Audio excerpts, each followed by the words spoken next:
Hello, all beautiful souls. All literature souls out there. Welcome to English Literature with Ammo. Today I am going to talk on sonnet number 33. But before I talk on sonnet number 33, I'll just give you a brief idea about what a sonnet is all about, where it originated, how many types of sonnets are there.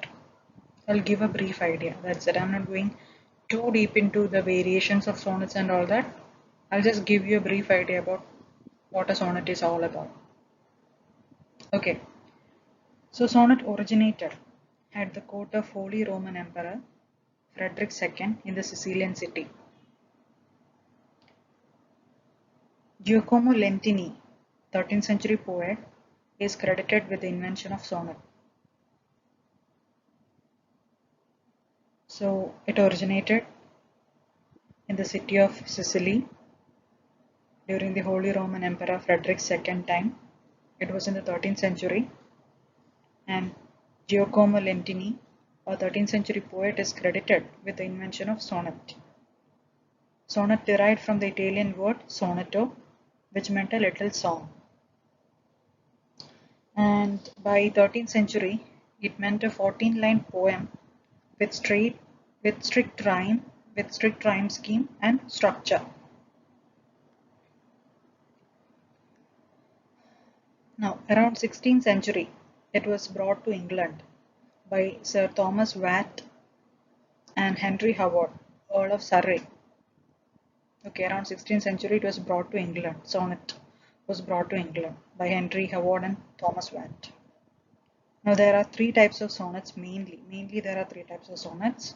One is Petrarchan sonnet, developed by Petrarch, and then we have Italian sonnet, and then we have English or Shakespearean sonnet. Do check out about these three sonnets for a better understanding. The rhyme schemes are quite different. So check out Petrarchan sonnet, Italian sonnet, and Shakespearean sonnet. Okay.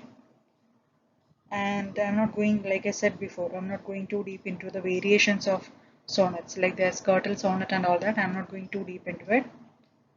So I just gave a brief idea about sonnets. So I think it's time we move on to sonnet number 33, right? Sonnet number 33. It is also named as Full Many a Glorious Morning Have I Seen. So before we dive into the sonnet, let me tell you this, that sonnet number 33, 34, 35 and 36. These sonnets are called as estrangement sonnets. Estrangement. If you search the meaning of estrangement, we'll get the idea that it is called separation.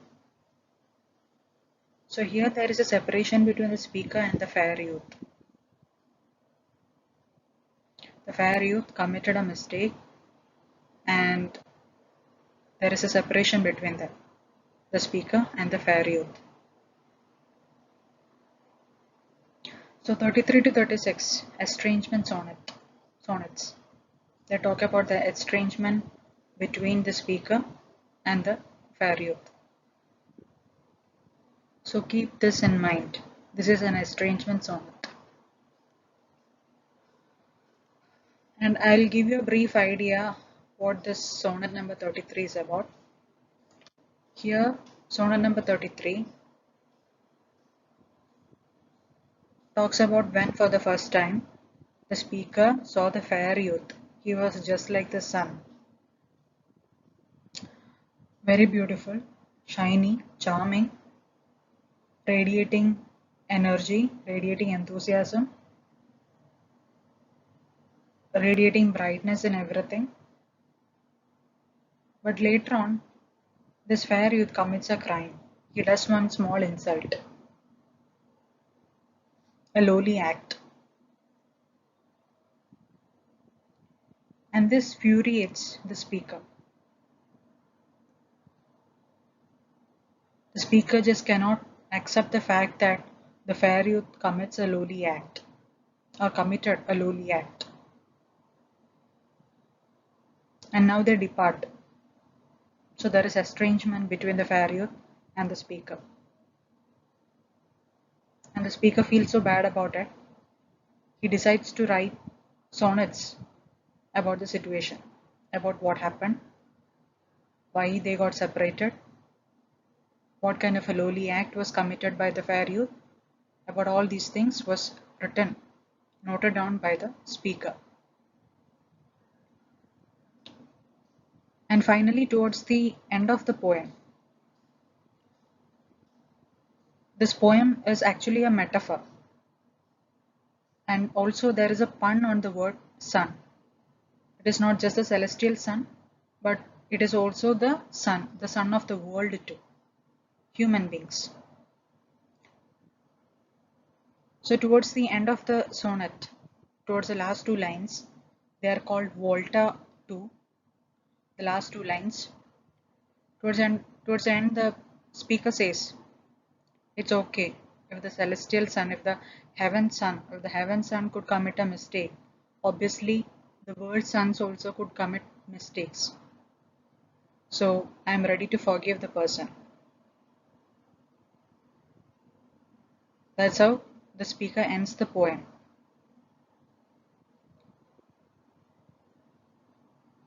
Now I think we'll deal with each and every lines. Let's look at first two lines initially. First two lines, full many a glorious morning have I seen, flatter the mountain tops with sovereign eye.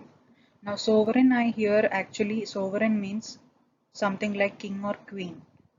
So just like the king or queen takes care of the subjects, or king or queen has that power over the subjects, the same way the sun is connoted with sovereign eye, compared with sovereign eye. Sun is like sovereign eye, wherein sun also is very powerful, and he has the power over other things. Like he could shed his rays on everything, so thereby he could show his power. The same way king or queen rules over the subjects, the same way the sun rules over other things.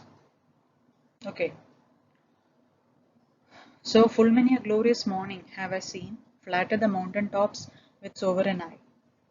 So here he says, he gives a beautiful imagery about the sun and the sunrise. The speaker says he has seen many sunrises flatter mountain tops, just like the sovereign eye, just like a king and queen rules upon the subjects, rules over the subject. The sun too rules over many things, like expands its rays to cover everything. Obviously you feel like that, right? Sun rises and then you see that sun is ruling over everything, right? So you get an imagery of a beautiful sun out there that is shining brightly, and obviously it is throwing its brightness upon everything, like it is expanding its rays. Let's look at the other two lines. Kissing with golden face, the meadows green, gilding pale streams with heavenly alchemy. So this is also another beautiful imagery wherein the meadows, the green meadows, they look bright. The golden face kisses them and they look shiny, shiny. The same way the gilding pale streams with heavenly alchemy. Even the streams, they look golden. Say for example, like during afternoon time, you say that you visit a riverside. You go to a riverside and you look at the river, surface of the river.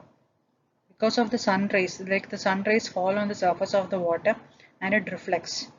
So because of that reflection, they look shiny, shiny, like golden in color. So this is what is described over here. That imagery has been explained over here in this line. Gilding pale streams with heavenly alchemy. Alchemy means alchemy was used to turn base metals into gold. So here, just like alchemy, how things are turned to gold, metals are turned to gold, the same way because of the sun's light, because of the sun is throwing its light on everything, things shine. They're shining brightly.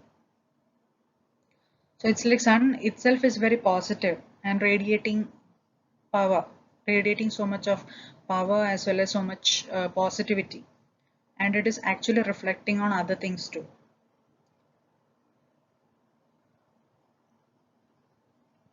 So here, now we'll also get to know that it is kind of a metaphor too. Metaphor and pun, like I said, metaphor and pun, because metaphor because it is the sun has been compared with a man, fair youth, and there is pun on sun because it is not just the sun, it is also the world's sun, the fair youth. So here, just like the sun, our fair youth also shine brightly one day. Like he was also, uh, I mean, for the speaker, the fair youth was like the sun. He was radiating so much positivity, so much brightness. There was shine. The fair youth was shining actually. And not only that, it was radiating that shine too. He was shining himself at the same time he was radiating it on others too. See, when you fall in love, this is what happens, right? Like you fall in love with a person, and then you feel that that person is uh, bringing so much of positivity into you. Like that person is like the sun to me, my everyday sun. That person may bring so much of change in one's person. So in that way, the fair youth was someone who brought so many changes in the speaker's attitude and the speaker's ways and all that. Speaker felt elevated in the presence of fair youth.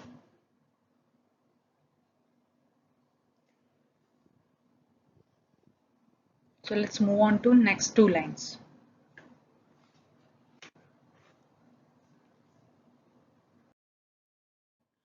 Anand permit the basest clouds to ride with ugly rack on his celestial face. Now here, the sun, just like the sun permits the basest clouds to cover its face, the same way the fair youth also does something bad. He let something bad happen to him. Now his face was shining brightly. I mean, the his reputation was so good. His reputation was so good, and then he does something bad, and because of that, his reputation becomes tainted.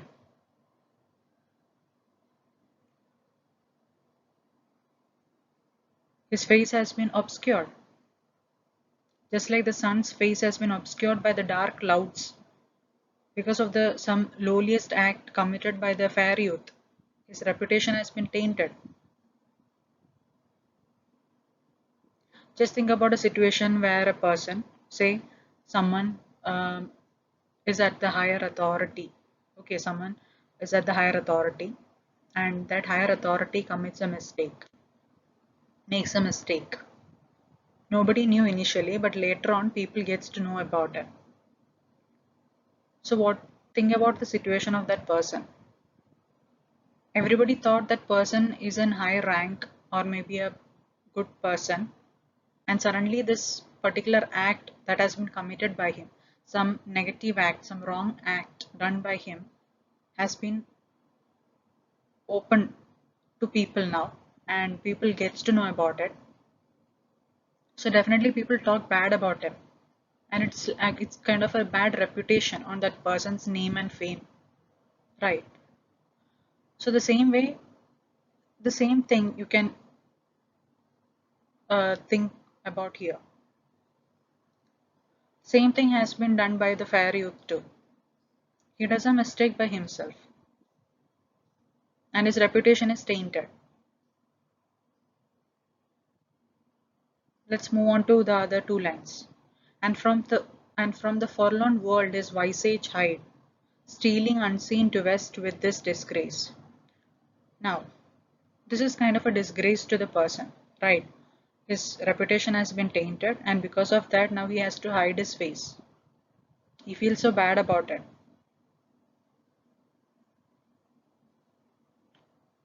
Even the sun also Sun doesn't ask those lowly clouds to come and cover them. Like he just lets the clouds to cover it, right? I mean, without any external force. It is not sun's fault. Like the clouds come and cover the sun. What to do? The dark clouds come and cover the sun. That's not the sun's fault. But it just happens. The same way, a lowly act has been committed by the fair youth. And because of that, the reputation is tainted. And now he has no other option but to hide his face. He feels so ashamed of what he has done. It feels like a disgrace upon himself, stealing unseen to west with his disgrace. So just like the sun sets in the west, sun goes to the west to set, right? Same way, the fair youth is also running towards the west, hiding his face from the sorrowful world, from this world. Hiding his face is running towards the west because of his mistake. It's an obvious fact, right? Like after we do a mistake, we feel so guilty about it. Fair youth was also feeling the same thing. He was feeling guilty about it.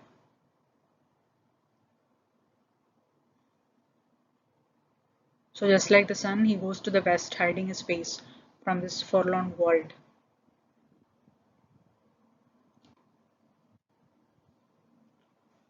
Yeah, we'll move on to next two lines.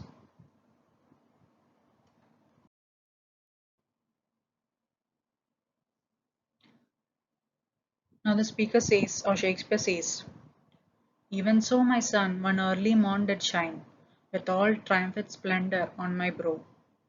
So he says, even though my sun shine brightly, with all triumphant splendor on my brow, like I was so happy that my sun was shining so brightly.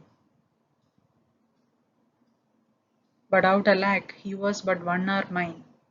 The region cloud has masked him from me now. But what to do? I just could hold him for 1 hour time. He was mine for 1 hour.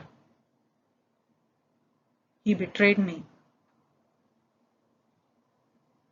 I thought he was mine. I thought my son was mine. I thought this fair youth was mine. That he was very loyal to me. But unfortunately, he just stayed with me for a very short time. He betrayed me. The region cloud has masked him from me now. He betrayed me and now he's no more in front of me. He's no more around me. Because he betrayed me. He cheated me. Now he's ashamed to come in front of me. Just like how the clouds have masked the sun, the same way the dark clouds have masked him from me.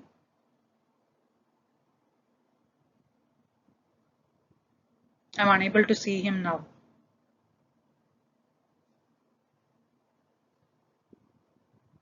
The youth feels guilty for committing mistake, for betraying the speaker.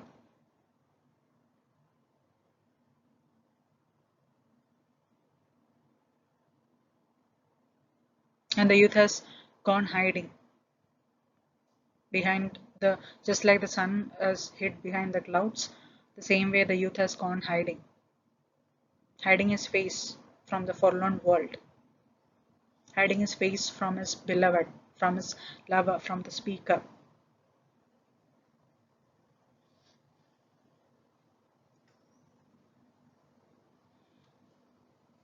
And the last couplet, the last two lines, they are also called as volta.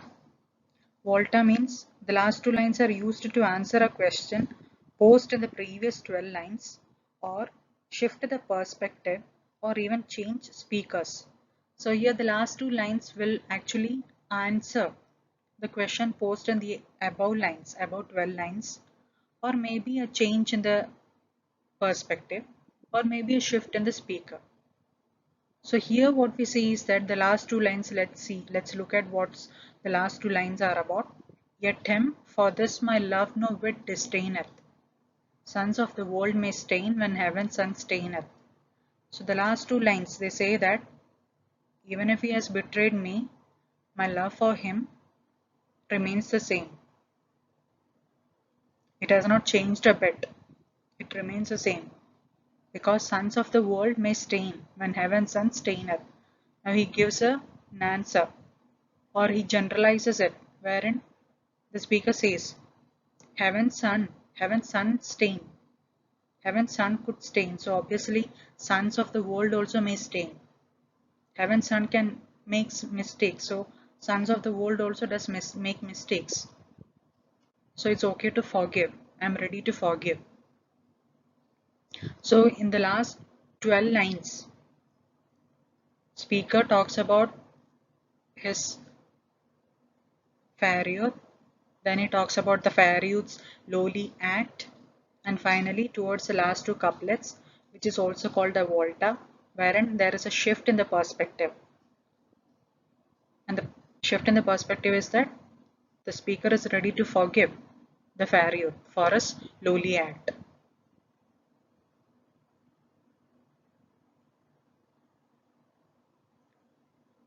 And two more things are hidden in sonnet number 33. Two incidents are hidden in sonnet number 33. What are they? The first incident is that of Shakespeare's own son Hamnet. Shakespeare's own son Hamnet was short-lived, and Shakespeare was so happy when Hamnet was born. But unfortunately, he could just hold him for a short period of time. So the lines, even so my son one early morn did shine, with all triumphant splendor on my brow. But out alack he was but 1 hour mine. The region cloud has masked him from me now. This also indirectly connotes to Shakespeare's son. And the whole sonnet number 33, obviously it's about a fair youth and fair youth slowly act, but it indirectly there is a indication towards an incident that happened during 16th century. Queen Elizabeth was intimately close with Walter Raleigh. Walter Raleigh was a traveler and he was associated with Queen Elizabeth court. He was so intimately connected with Elizabeth. They were so in love, I should say. But Walter Raleigh, he impregnates Elizabeth's mates, one of Elizabeth's mates. Queen Elizabeth comes to know about it later. So Walter Raleigh kind of cheats Queen Elizabeth. The moment she gets to know about this thing, this particular act committed by Walter Raleigh, she imprisons him. So the fair youth over here can be Walter Raleigh, wherein Walter Raleigh was just like the son for Queen Elizabeth's son, SUN son, bright shining, giving her new hopes. But Walter Raleigh betrays her, and because of the betrayal, she feels like she has been cheated. Elizabeth imprisons Walter Raleigh, and towards the end, Queen Elizabeth releases him, forgives him.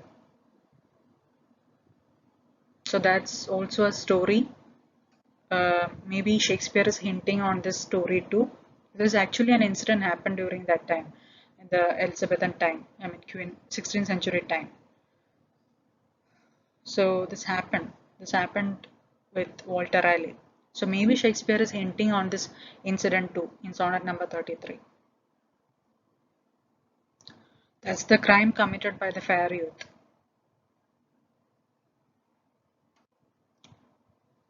Walter Raleigh, he summoned from the upper class and he impregnates a maid. Maid means she is from a lower class. So that's a crime. Upper class man impregnating a lower class woman. That was considered a crime back then. You're not supposed to mix with the other class. If you're from upper class and you have to marry somebody from the upper class itself, or have a relation with an upper class man itself, or a woman itself, you're not to mix up with other classes. That was considered a crime back then.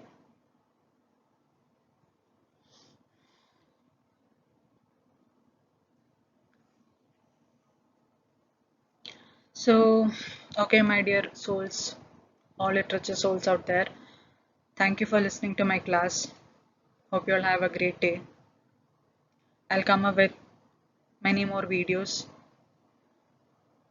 in the future, the near future. So keep expecting more videos from me in the near future. So thank you. Bye.